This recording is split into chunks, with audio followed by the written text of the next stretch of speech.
नमस्कार, अरिशा पुणेरी चॅनलमध्ये आपलं स्वागत आहे। सध्या थंडी असल्यामुळे तुरीच्या शेंगा भरपूर बाजारात यायला लागलेले आहेत। त्यामुळे मी हे अर्धा किलो तुरीच्या शेंगा आणलेले आहेत आणि याच्या जे बिया आहेत त्याच्या बिया सोलून आपण जे मस्तपैकी भन्नाट रेसिपी बनवणार आहे। एकदम छानपैकी रेसिपी बनवणार आहे आणि सगळे हे सोलल्यानंतर मी आपणास पुढचं सगळं दाखवते।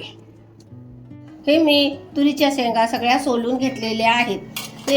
हे तुरीच्या शेंगा मी आता कढईमध्ये भाजायला ठेवते।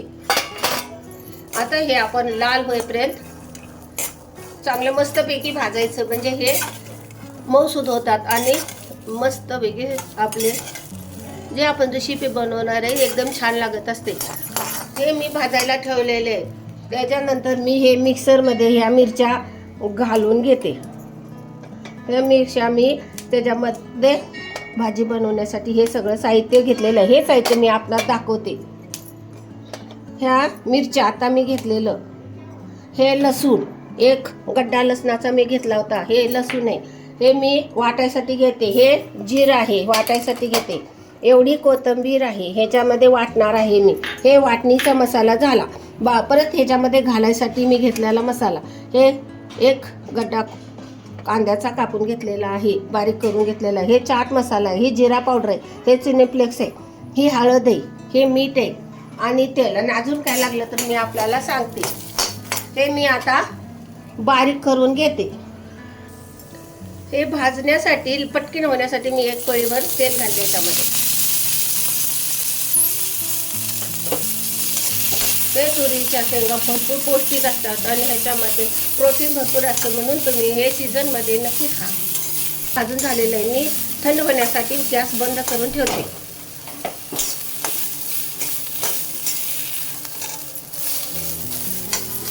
हे मी बारीक करून, म्हणजे लय मोठंच असं बारीक करून घेतलेलं आहे मी, लय बारीक असं केलं नाही, असंच करून घ्यायचं म्हणजे टेस्ट चांगली येते। हा सगळा मसाला मी ह्याच्यामध्ये काढून घेते।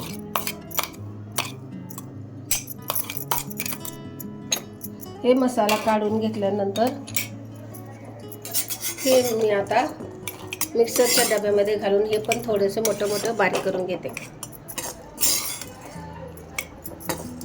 हे शेंगा खूप गोड होत्या, त्यामुळं जादा झाले नाही बिया। खिस पण घालते बारीक। आता हे मी मोठे मिक्सरमधून मोठे करून घेतलेलं आहे, एकदम बारीक करून घेतलेलं नाही, थोडंसंच फिरवलेलं। आता मी ह्याच्यामध्ये तेल घालते। त्याच कढईमध्ये मी 2 पळी तेल घालते। त्याच्यामध्ये हा कांदा मी बारीक करून घेते। मी कांदा जादा घातलेला नाही, कारण बिया पण थोड्याच आहेत ना, त्यामुळे ते भाजायचं। कांदा मस्तपैकी बघा लाल केलेला आहे मी। त्याच्यामध्ये मी आता हे करून घेतलेला तिखट आहे मिरचीचा मसाला ह्याच्यामध्ये घालते। मिरचीचा मसाला घातल्यानंतर हे आपण छानपैकी ते भाजून घेऊया।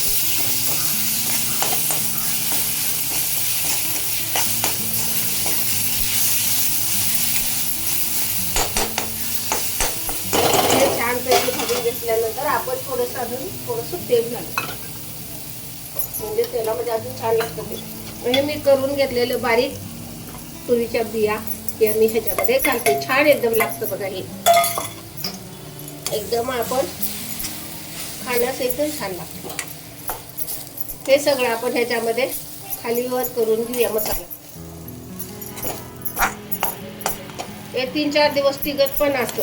त्याच्यामध्ये हे मी चाट मसाला घालते, हे जिरा पावडर घालते, हे चिलीफ्लेक्स घालते आणि ही हळद घालते। हे सगळे एकजीव करून मी घेते।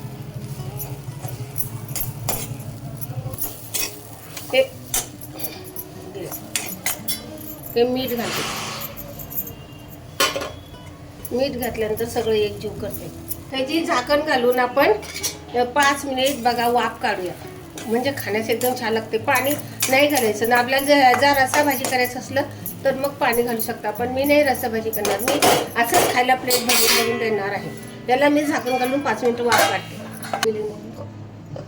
खमंग एकदम मस्तपैकी वास सुटलेला आहे बघा, किती छान झालेलं आहे. आता हे आपलं बघा कसं मस्तपैकी आपलं शिजलेलं आहे आणि खाण्यासही खूप छान लागतं. प्लेटमध्ये काढून घेतलं आणि खाल्लं तरी चालतं, भाकरी बरोबर, बाजरीच्या, ज्वारीच्या, चपाती बरोबर, कशा बरोबर पण आपण हे खायचं. मी आता हे प्लेटमध्ये काढून नंतर आपल्याला दाखवते. तुरीच्या दाण्यापासून म्हणजे बियापासून बनवलेला हे मी सिक्रेट पदार्थ आहे. म्हणजे मी घरात मुलांना आवडतो म्हणून हा पदार्थ बनवत असतो. हा एकदम प्लेटमध्ये घेऊन चमच्याने बी खाऊ शकतो, चपातीवर, भाकरीवर, कशाबरोबर खाऊ शकतो. तुम्हाला माझा व्हिडिओ आवडला तर लगेच लाईक करा, शेअर करा, सबस्क्राईब करा आणि जास्तीत जास्त लाईक करा, सबस्क्राईब करा आणि शेअर करा. थँक्यू. शेअर करा.